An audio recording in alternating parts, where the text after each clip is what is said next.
है त साथीहरु, आज रोलामा लामो समयपछि स्नोफल भएको छ र आज स्नोफल सँगसँगै स्नो स्टर्म पनि चलिरहेको छ। चिसो हावा सँगसँगै स्नोफल दृश्य एकदमै रमाइलो छ है त।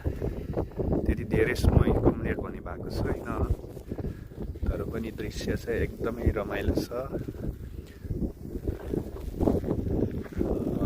यतातिर हावा बेसरी चलिरहेको छ, एकदमै चिसो छ। यतातिर हाम्रो घर छ, देख्न सकिन्छ है त।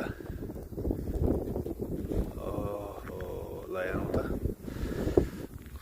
मजाले पानी परे जसरी स्नोफल भइरहेको छ है। ल मन परेमा लाइक गर्न पनि नबिर्सनु होला है त।